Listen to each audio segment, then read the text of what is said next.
Well, Quyen, thank you so much for joining us today. I was telling you before we started recording, I so appreciate getting, the venue owners, managers, people that are in charge of the venues on this podcast. I think a lot of vendors, they think, okay, well, if I'm not like a DJ or a photographer or whoever, people don't want to get to know me. And I think that couldn't be further from the case, right? Where you are, one of the faces of your venue, regularly posting online, sharing, which I appreciate. And so thank you so much for, reaching out. I put out kind of my bat signal last week, looking for new guests to come on. And so I really appreciate it. Why don't you introduce yourself and tell us a little bit about who you are and what you do?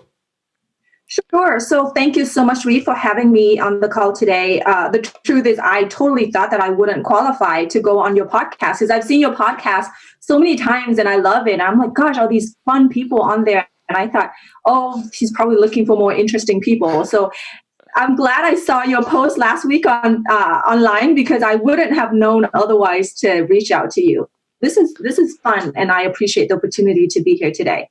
So my name is Quyen. I own Song River. It's a wedding and event venue in Monroe, Washington, which is about 15 minutes east of Everett and about 35 minutes east of Seattle. We've been having the venue for a couple years now. It's been a fun, exciting time for us. COVID has been really interesting, and I look forward to talking to you more about how COVID has been, affecting us. But generally, who I am, I tell people this all the time, Reed, I'm kind of a professional chameleon. I've done so many things and so many fun things in my life, and they are so diverse. So about 15 years ago, my husband and I set out to start a restaurant. We did that for a few years, enjoyed it tremendously. And then we had more kids, which did you know that they actually take up your time? And in most societies, it is frowned upon to neglect your children. Who knew, right? So we decided to sell the business. As you know, restaurant business can be really busy. And we've been active real estate investors and entrepreneurs for the last 2 decades. We've been doing that for a long time now, but our day-to-day job is actually in healthcare. My husband is a pharmacist. He specializes in psych and addiction. And I am a family nurse practitioner specialized in working with underserved and disenfranchised populations. I'm also a college professor teaching doctoral students at Seattle University College of Nursing. So how the heck did I get into wedding? About 3 years ago, we had a tenant who was interested in turning one of our buildings into a wedding venue. They started some renovation, but then their business partnership broke up and they couldn't move forward. So my husband and I decided to take over. We thought, well, weddings sounds like a lot of fun. We've done a lot of fun things, so let's try this. And how hard can it be, right? Well, we were in for a ride and a steep learning curve. So that's how we got here. Now, I definitely want to hear about all of that. And I don't, when it comes to COVID stuff, the venues, it hit harder than anybody just because, back in March and April when all this, I told my wife, I said, I can kind of just hibernate and not really, do a lot, right? Try to conserve, resources and all these other things. When you have a venue and there's upkeep and you're trying to take care of everything and you're trying to, it's a whole different world and paying taxes and, properties, all the different stuff that goes into it. But I think it's so interesting hearing your backstory because, I've always said this on the podcast from the beginning, everyone's path to get to where they are as a wedding vendor, right? So kind of, it makes us all different, right? And it is just so unique to hear, you could have 2 photographers and they have totally different paths and they both do the same thing. And it's the same with venues and trying to figure out, why someone owns something or is running it and what they want to, create out of that or have it be a thing is awesome. So why don't you describe a little bit about your venue for people that haven't been there? I see you post all the time and I've seen the website and your photos and stuff, but talk about what your venue's like. Sure, yeah. So Song River, as I said, is located in Monroe, and it is an indoor venue. We don't have outdoor spaces. It's strictly indoor, but we try to bring the outdoor inside by incorporating certain elements like river stones, like floral, like arbors and arches. So we do a lot of that. It's quite a large space. The main space is about 8,000 square foot. So technically, we can host 400-person events. Now, of course, that's not happening right now. But what that also means is we have a lot of space for social distancing. So we've been able to hold smaller weddings and been able to keep, pretty much everyone as far apart from each other and as close as possible. The venue has a classic, elegant indoor feel, ballroom feel. So it's I always tell my clients as they are interested or when they're inquiring, I ask them, what kind of venue do you envision your wedding to be in? What do you see as you think about your wedding? And oftentimes they will, have an idea of what they like. And ours is the classic, elegant, but we also are very chic and modern too. And depending on what decor you utilize, with your florist or with your decor artist, or if you use our decor closet, because we have a big decor closet that they can use as well, they can do that, and it can really transform the space into the feel that they want it to be, whether it's modern chic, classic elegant, or shabby chic. We've had some of that as well, and just a little bit of elements of rustic.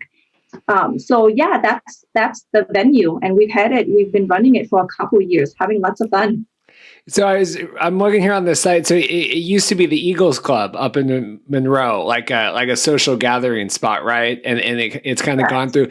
So when you guys, I'm reading here, it was kind of a watering hole, and then a barbecue, and then the restaurant, and then before it became your guys' venue. So when you guys kind of took over, were you able to really put your own touches and everything into it and really kind of tailor it to how and walk through that process? Because, I know like some people, buy venues that are kind of preset or you're building from scratch, but where you're kind of inheriting this, more or less historical, it's been there building, you're taking over. What was that process like?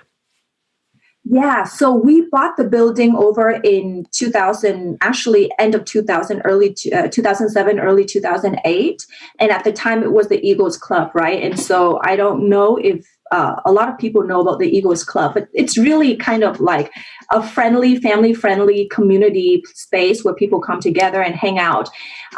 And so we wanted to retain that feeling. So what we did was we saw that we needed to actually do a lot to the space because it was much more enclosed. There weren't very many windows and not a lot of lighting in there. So we took down a bunch of walls, opened up the space, added 3 huge, large picture windows at the front, so to let the light in. And then, of course, they also have a commercial kitchen in there. So we went in and looked at the commercial kitchen and totally redid the commercial kitchen and brought it up to code. Because at the time when we started taking over this building, we wanted to make it a restaurant.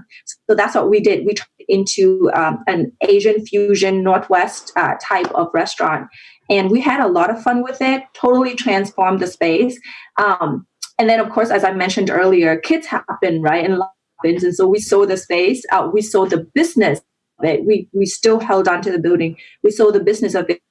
And so it became a steakhouse for a while. And that was a lot of fun. Every tenant we had that come in there, they had put their own touches. They would, floor, redo the walls, add decor. And then when they were out, we had a different tenant. Then it was a barbecue joint for several years. So every 5 years or so, it kind of took a little transformation. And then 3 years ago, when we finally took over, because the last tenant we had as they wanted to do a wedding venue, we went in and we said, okay, well, they started the process. Let's finish it.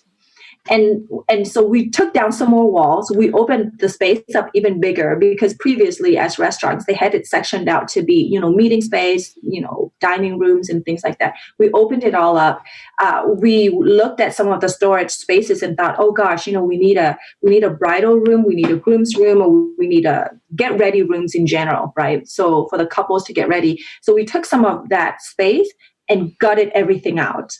Put in, mirrors, put in furniture, and just redid the floor, the walls, everything. So we are very excited because we just did it again. Isn't that crazy? We did it again with one of the other smaller rooms. We decided that we're going to make it pretty too. So we just went in and did that same process. And I've just learned recently that I have an addiction to buying pretty things. So if you ever hear anything pretty on sale, you just give me a ring and I'll be right there. Where did all this, you said you walked in and it was partway through the process. You guys, had to kind of take it to, conclusion. Is that just your knowledge from years past of kind of going through all the different work that you've done? I mean, not everybody just walks in and knows, right? Like, well, clearly this is what needs to be done to turn it into a wedding venue. I mean, where did that knowledge and expertise come from? Or was it kind of trial and error? Well, it's a little bit of both, Reed. As I said, my husband and I have been as real estate investors for a while. So we know how buildings work. We know how codes and working with the cities, we know how all of that works. We also have a lot of colleagues and friends in the family and friends who own spaces for events and venues and weddings and things like that. And so we actually, called them up and said, hey, if this was you, what would you do? And so we depended a lot on the expertise of those around us. What I also did the last couple of years is that I sought out colleagues in the industry, Reed. I really feel like it's all about networking. I remember making a Facebook post in one of the wedding vendor groups asking if anyone was willing to mentor me. I was like, I will cook for you.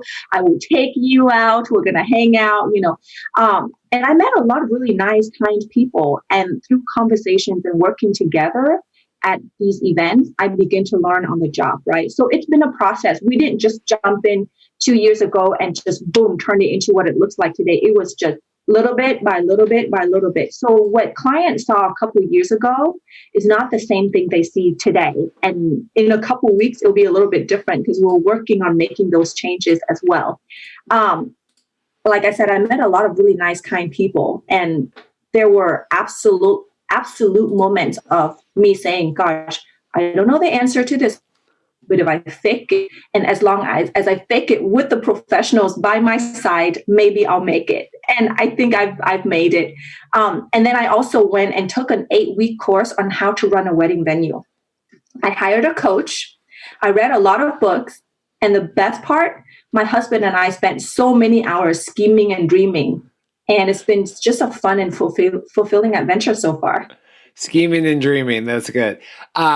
I want to know what was the biggest surprise for you kind of entering, the wedding industry? Like you said, obviously you called on colleagues and asked questions and stuff, but, in your head when you thought, okay, we're going to do this wedding venue thing, what was the, most surprising or thing that you learned, maybe that you didn't expect getting into all this? Yes, I think the biggest surprise is how much my husband and I love it. We know we like a lot of things. We know we like adventure, but we didn't realize how much we love this. It just came so natural. Like we started meeting with clients, and the next thing you know, I'm sitting there talking to them like we're, besties, and we're just like, what do you want on your wedding? What do you see? What are some of the things that you imagine could happen? And I just felt like home. I think that's a huge surprise. Because in healthcare and in education, there's a lot of part of my brain that's very much analytical. This is totally different, Reed. This is very much artistic, right? So it's like a part of my brain just switched on that I didn't realize was there before. It's like a completely different set of muscle. I absolutely love it. I think that's the biggest surprise for me. The other surprise that's less fun, I would say, would be maintenance of a building according to what couples want. So, we went into it thinking, oh gosh, if we were getting married, this is what we would want. Well, Reed, we haven't been getting married since 17, 18 years ago. So our idea of what things should be like is not the same thing as a 24-year-old, newly engaged couple thinking, gosh, this is what they want. And so my husband and I have had many, many disagreements where we are like, no, that's not what somebody else would want. And he would be like, but I think it's artistic. And I'm like, no. But remember, we took that coaching session and they said it's not what we want, it's what the clients want. So that was a little bit of a switch for us because in our own fields, we've been experts for so long in healthcare and in education that it was easy for us to just be like, this is what should happen. But this, we are novice now. We've turned completely 180 and now we are new and learning that it's not about us, it's about the couple. And suddenly it's actually a lot of fun because it's just like so much information and everybody you meet is different and being able to make it happen for them is exciting. So yeah, a different kind of challenge. It's so tough with that because, as someone that, puts together videos for people, that was one of the things I struggled with the most for a long time, right? Is being invested in the video, but still being able to remove, my own personal taste, right, at the end of it. Because, I might spend 40 hours, right, putting together a wedding video, and then you send it to the people and they're like, oh, we hate it, or we want something different, or you know what I mean? But I mean, to broad, but it has to be even more challenging, right? When it's, this is, I've only spent, a couple days working on something. I mean, this is your guys' venue, right? I mean, you own it. You've put in, a lot of blood and sweat and tears, and so then to have people come in, I have to just imagine it is a learning curve. I mean, and it is really hard, no matter what kind of industry you're in anyway, but it's really hard to remove your personality from what you do as a business, right? And so, yeah, I could definitely see, you set something up one way, and then someone comes in, and then you're like, oh no, what's Yes. Yes. Well, exactly, Reed. And I mean, an example of that was last year, my husband bought this beautiful, beautiful, huge setup of a fireplace. It's made of teak wood. Okay, so teak wood is very, very heavy, very high quality. I mean, one of the best wood around for furniture. And it has a beautiful cherry finish. So he was like, this is great. Everybody's going to love this. We put it on, he put it in the room. I looked at it and I said, oh, I don't love it. And he's like, well, don't worry, everybody else will love it. And so we had couples that come in and we had clients and some loved it and some didn't. And finally I said, it's not neutral enough. So what did we do yesterday? We went out and bought a new fireplace. This just happened yesterday. We bought a brand new one that is now more neutral in color. It is white so that it allows for more easier decor. Whereas before, I mean, this beautiful teak wood that has the cherry finish looks great in a really nice home, right? Not so much for a venue. So my husband and I, we're constantly learning and we're constantly taking feedback. And I think that's one of the biggest thing here is to learn to take feedback and to incorporate it in a way where, it's not all about you. It's your venue, it's your space, but it's about the people that are going to make beautiful memories there. Yeah, it's tough with the venues because you want it to be, it's got to have personality. It's got to have traits that attract the couple, to want to book there, right? But then, like you said, it does need to be neutral enough or have the ability, be malleable enough or whatever so that they can bring in their. So it's tough. It's really tough with the venue because, yeah, you might. I remember Dorothy and I got married at Salty's in West Seattle, and it's like looking over the water, right? And the backdrop is like the whole city of Seattle. And this is a true story, but the dock is only like 6 feet wide. It's a really shallow. So you don't really get an aisle, right? You don't get the walk down the 50-foot aisle that she wanted. And so they said, well, you can turn. You can turn the ceremony sideways and then you can walk the whole length of the dock, right? Then you get this, so you come out and you walk down the whole thing. But then you're basically looking like at a parking lot, right? You're not looking at this, the city, you're looking. And my wife goes, oh, I think that sounds like a really good idea. And I'm like, no, the whole reason of us getting married at this place is to be able to look at the city in the background. I was like, I'm not going to come and set up our ceremony sideways so everybody's looking at a parking lot just so you can, but they're trying to make it work, right? And we're finding stuff that we like about it and not, and it's that give and take, right? What do we want, and then what can we change? And that was the one thing I really did have to put my foot down on and say, really, we're not going to do that. Yeah, no, absolutely. I think there's always pros and cons to every venue that you're going to go to, and I think that one of the things that makes Song River easier to work with is how flexible we are and how willing we are to work with our couples. We provide a lot of things with our venue. We provide all the tables and chairs.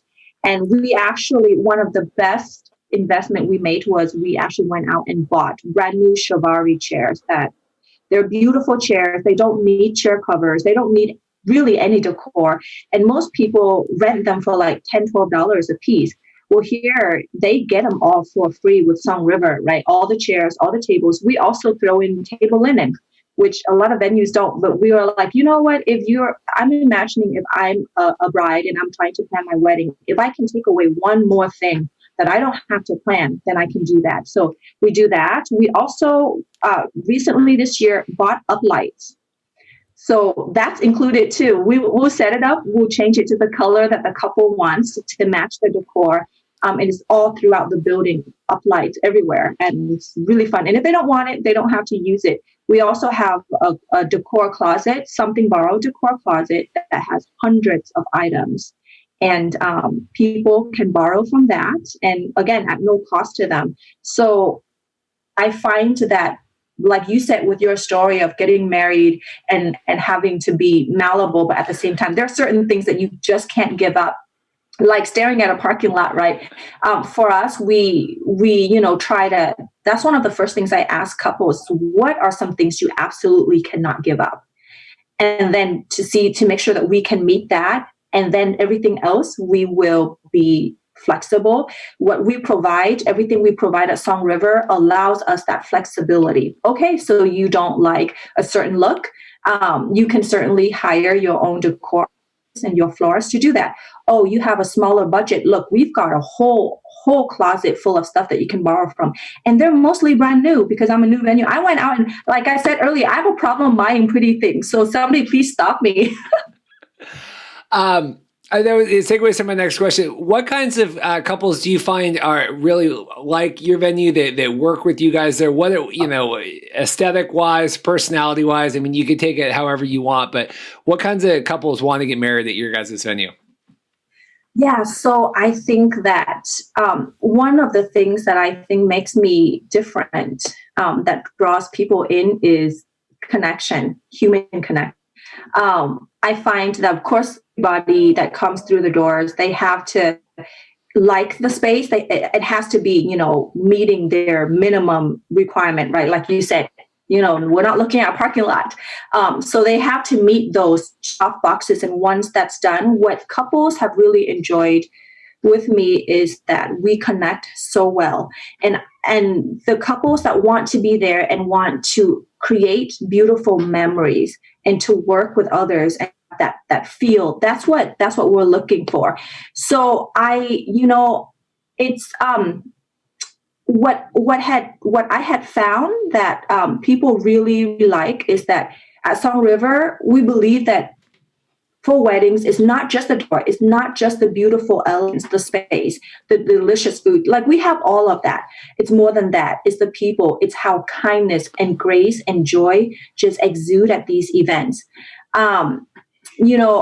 I think that we attract that kind of energy. So I'll give you an example of something that happened that I think really described the kind of couples that we enjoy working with, who want to come and work with us. We had a couple who called me hysterically last year about this time. It was like October. So yeah, their venue, which sold them an all-inclusive package, had unfortunately shut down. And their wedding was 11 days away, 11 days. So I stayed up for 24 hours straight to help them get new vendors. I called everyone I could think of. I sat down with the bride. We went back to the drawing board of what her vision was. Again, some of the things that we absolutely had to have. And then we just took flight. And I asked the couple, I told her, I said, do you trust me? And at that point, she said, with my interaction with you so far, I do trust you. And I said, then give me a little bit of leeway to help you, to make some creative calls, right? And so she did. And so in 11 days, I was able to pull together a vendor team, and they were so kind. They all pitched in, and they gave this couple wonderful discounts, and they gave it their all, right? So by the end, everyone just assumed that I was the wedding planner. Well, I'm not. I'm just a venue owner. I cannot take credit for being a wedding planner. I know how much more work it takes to go into that. But in that situation, the couple needed me.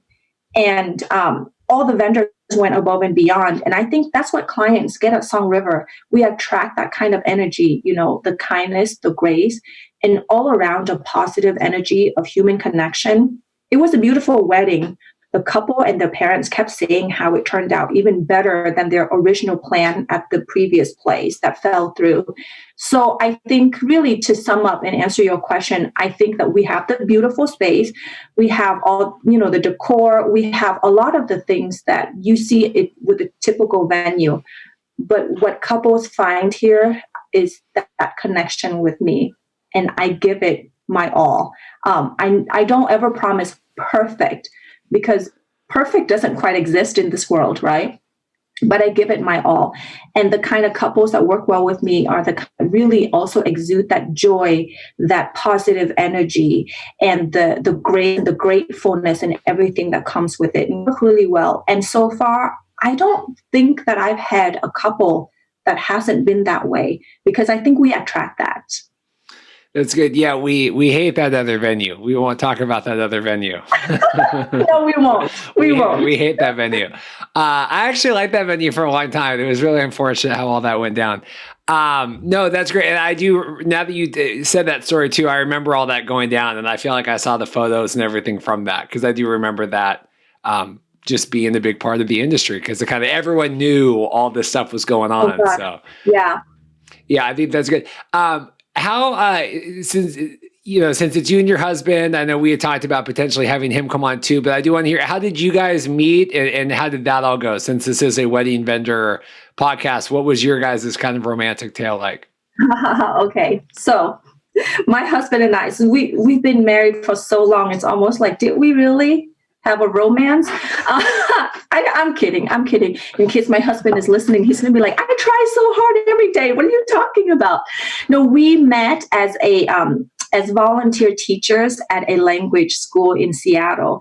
And I was in college, and he had just finished college and was working, and we were both volunteer teachers. And we just met and started teaching, and he was my assistant. And we were teaching Vietnamese.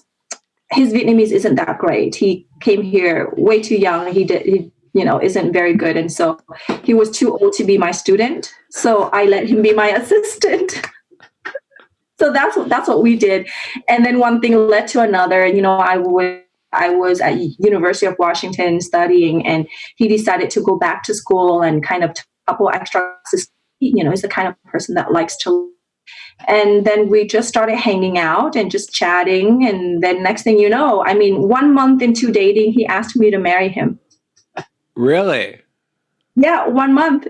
And it wasn't even like the romantic on the mountaintop with beautiful cascading waterfalls. None of that. It was in the middle of the night. We were tired, but we were chatting on the phone for a long time. And he just said, you know what? This just feels right. Be my wife. And I was like, did you just ask me to marry you on the phone, like with no ring, like nothing? And he was like, yeah. And I'm like, well, obviously, yeah, that makes sense. Sure. You crunched the numbers and said, this makes sense. You did your analytics. Yeah, I was like, in my head, I was like, analytically, this makes sense. Seems like a good guy. Yeah. I'll do it. So that's what we did. We got married at the Embassy Suite Hotel in Bellevue. Mm-hmm. And funny story, Reed, because this is kind of like a really full circle. This past weekend, actually on Friday, we met a new vendor that we recently, he's been contacting us. We met a new vendor, a food vendor, a caterer. And we went to his establishment and looked at his kitchen, and we were chatting. This is just Friday, so 3 days ago. And I found out that he worked our wedding back in 2003. He worked our wedding at Embassy Suite Hotel in Bellevue. Wow. He was in the kitchen. Does he have a venue up in Linwood? Yes. So it's Navi's Catering Kitchen. Chef Navi's a friend of the podcast. Chef Navi's been on the podcast. He's a good. He's great. And so I was just chatting with him, and he started telling me his story. And then I was like, what year was it? Where was it? And then my husband and I looked at each other, and we're like, wait. did you happen to work on that, day that he's like, I worked weekend that year. And I was like, you worked our wedding. So I, that was awesome. and I love Embassy Suites Bellevue. We've had some good throwdowns there we've had some good weddings there. So that's great. How funny. It's a small world. It really is. And it really teaches you to always be kind and nice to people because you never know when you're going to work with them again, right? Well, that's the thing. It's you don't know, and I've had run-ins with photographers, and then 6 years later we've had weddings together again, and you never know. I mean, good and bad. Uh-huh. You always want to make sure that you're good with everybody. Um, Yeah. I'm looking on here. You sent over some notes before we got into it. You want to talk about kind of the connection between what you do in your non-wedding life, right, with your healthcare work and everything else, and then with the weddings? Do you want to talk about that a little bit? Because I know, and even before we started recording, you got a lot of stuff going on in a good way. So kind of get into all that and how that relates. Sure. So I think that, as I mentioned earlier, I am a family nurse practitioner, and I've worked in that field for a little over a decade. And then just recently, this past year, I went into teaching full-time as a professor at Seattle University while also doing this. And so it's a lot of fun because I enjoy working all the time. Maybe that's a problem, I'm not sure, but some of the things that the crosswalk between healthcare, education, and wedding industry. So number one, I think organization and prioritization, right, in the healthcare setting, especially when I'm teaching 3 or 4 residents simultaneously, and they're all seeing 20 patients a day, and I'm managing that's 80 patients in 10 hours. So imagine you going in to see your doctor and somebody is managing 80 patients in one. It's a lot. That means that every moment is accounted for. It has to be well organized, well thought out, which patient has higher needs, etc. So this is similar in the wedding industry, right? Think about the wedding day, right? If you think about the flow of a wedding, from the prep work to the walkthrough, setup time to the time when the cleaning crew is done with the venue, finishing, turning it over for the next one, every moment is also accounted for. We have to look at it from the business angle, the staff's angle, and absolutely the customer's angle, right? So I think the organization and the prioritization, even though they're vastly different fields, but the ability to do that in such a natural way for me has been really helpful. The second crosswalk between healthcare, education, and wedding is care. As much as I care for all my patients and all my grad students, I also care about my event clients, be it a couple or a administrators put together a fundraiser at Song River, right? So I tell couples this all the time. As much as I want to have their business, I also want them to have a good experience. A wedding is a huge deal, and there are times when clients come for tours or inquire about my venue, see that I have what they envision, like what you said, the absolute, right? No looking at parking lot, even though we don't look at parking lot, but there are some other things that might be their parking lot. We have to be honest about it.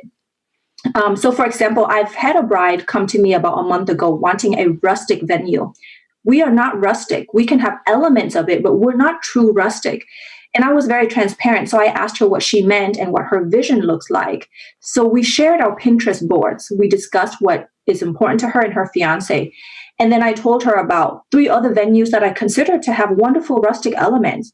And by the end of our meeting, the couple chose to book with Song River because they felt that we actually care about what they want.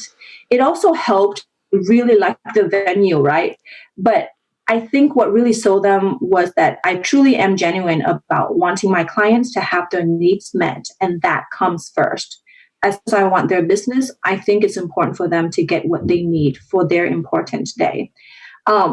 One funny story about how I actually got to use my medical knowledge at a wedding, right? Because there's always something interesting happening at a wedding. And my husband and I have gone through so many scenarios, and we're like, what will we do if somebody has a heart attack? What will you do if, somebody passes out? And I'm like, what do I do in the clinic when somebody passes out? I do what I do. That's like every day, no problem.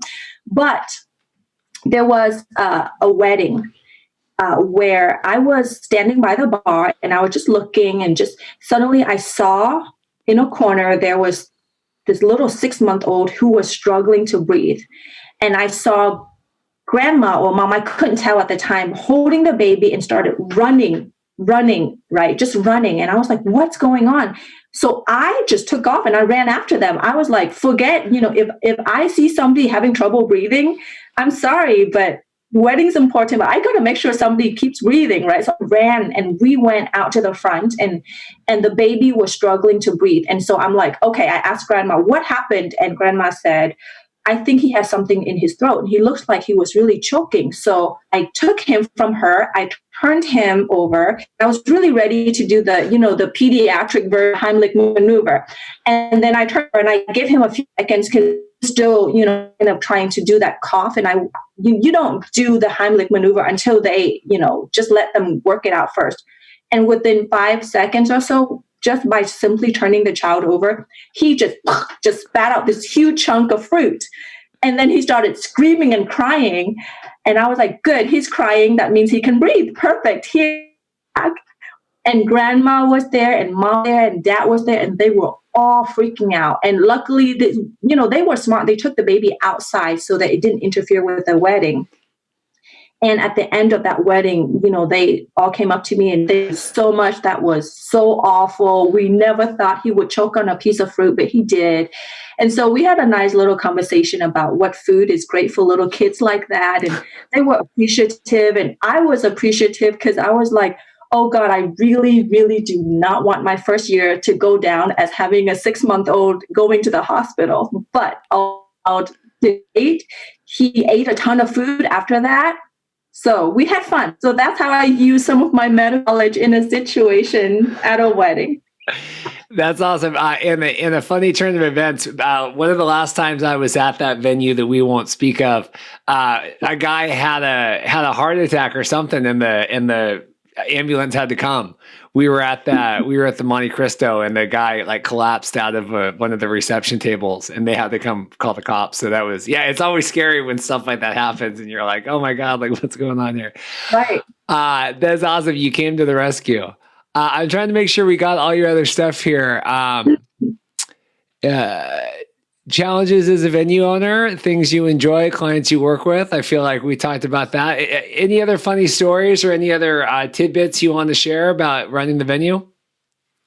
Yeah, so I can tell you a couple of things that I really love. One of the things I really love since we started working on the venue is the fact that my kids get involved. We get a chance to kind of work together as a family, and it's been so much fun. We thought, okay, this is going to be more work, right? Everybody keeps saying, you guys already have like how many jobs? This is work. When are you going to ever have time with family? And we were like, okay, well, let's see how this works out. We have a 50-year-old who's turning 16 soon. And we found that he actually likes doing things with his hands. So one day my husband was doing some maintenance work at the building and Mike came along, and next thing you know, they're working together and it's great father-son bonding time. And he's also learning new skills, learn how to bend a wall, paint, how to screw a nail and using a nail gun and things like that. And I found out this year or the last year and a half that my 11-year-old daughter actually is so creative. And we would not, eventually I think we would have known because it will come out in some other ways, but it came out when I was struggling to decide on what to do with one of the walls at the venue. He said, I know, Mom, I know what to do.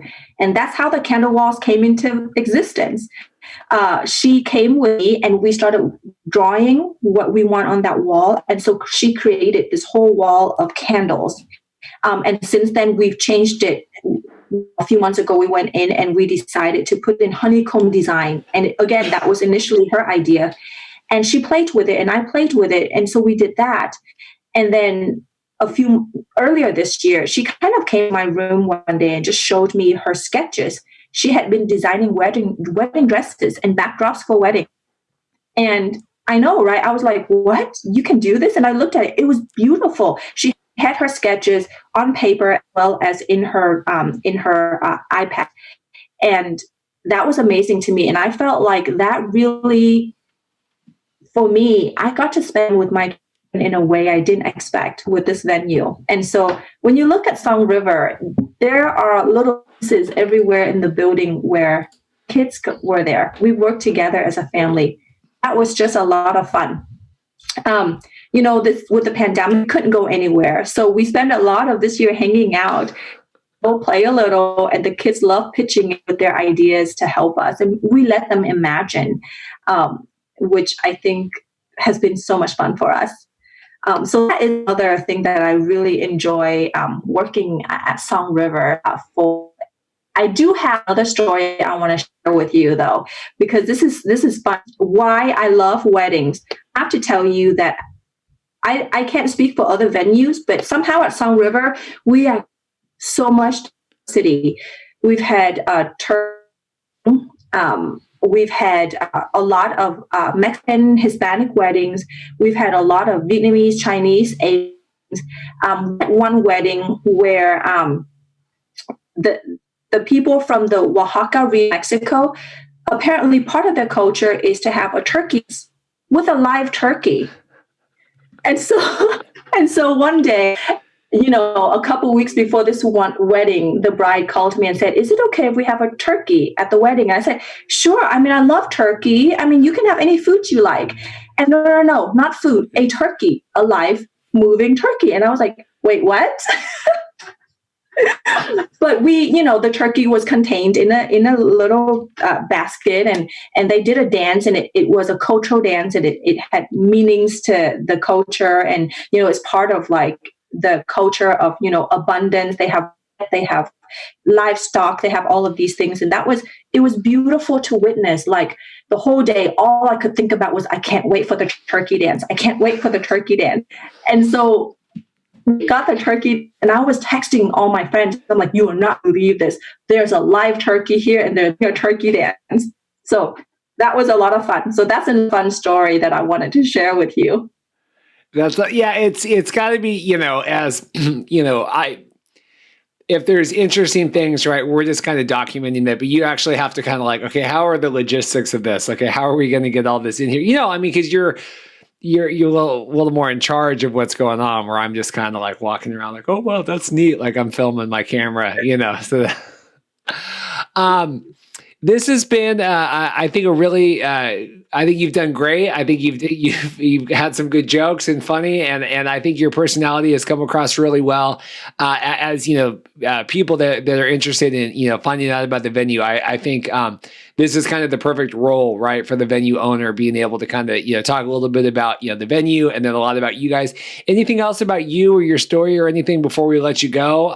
Just want to make sure we get all your notes and everything out, because I think you've done a really good job. Oh, thank you. Thank you, Rita. I just want to say how much I love my vendors. They have made my life just that much richer. I've met so many amazing vendors. And before doing this business, I never knew how diverse, how amazing, how fun, and how rich the wedding industry is. Actually, the word wedding industry never even existed in my world 3 years ago. And the vendors I've met, they're just amazing people. The people that you work with on a day-to-day basis, like caterers, DJs, photographers, everyone, they make your life that much easier. So I just love networking with my vendors, and I just want to give a shout out to all the vendors that I've worked with in the past. And I can't imagine being able to own a venue and continue running it without really, really awesome vendors. Thank you, Reed, for giving me the opportunity today. Like I said, I truly did not think that I would qualify to go on your podcast, because I was like, oh, they want fun, interesting people. I'm like, not fun. So this has been wonderful. I appreciate having a chance to talk with you, and cannot wait also work with you, because I don't think you and I have worked with each other in the past. We haven't yet. I'll have to get up there. We'll do it, and once this COVID stuff gets out of the way, we'll film a big 400-person party again, and we'll come up there. Yeah, let's do it. And one last thing that I just also wanted to mention is, Song River, we do a lot of events for the communities too. So we worked really hard with communities in Monroe. We've done several events for the community, the holiday dinners for folks that are less fortunate, or folks that really needed a place for a warm meal. We do that. We're doing it again this year, but trying to figure out how to do the logistics of it, because you legally can't just have people come in and hang out for the night. We also work closely with different nonprofit organizations in that community. And so, just a shout out to my nonprofit organizations, just amazing work. I've learned so much from them. They've really kept me humble. I can't imagine the work that they do day in and day out, and just look forward to doing more of that. It's been fun. Awesome. And if you want to learn more about your venue and see more of the story and your photos and everything, and get in touch with you guys, where would you have them go to do all that? Yeah, so our website is Song River Monroe, just Song, SONG, rivermonroe.com. We're also on Facebook. We're also on Instagram. Facebook is Song River Banquet and Event Center, and Instagram is Song River Monroe. So, keep in touch. All of our information is on our website as well. Awesome. Well, thank you so much again for reaching out. And like I said, if you're a vendor, you've been involved, obviously we go through the vetting process, but if you're someone that's involved, feel free to reach out. We love to build this network of, interviews and kind of build this directory of, just people and what they do in the industry. So thank you so much again. You can go to bestmadevideos.com/podcast guest. And that's a nice, easy questionnaire to fill out to get you in. This has been another Get to Know Your Wedding Pro episode. Check back next time. Thanks again. Thank you, Reed.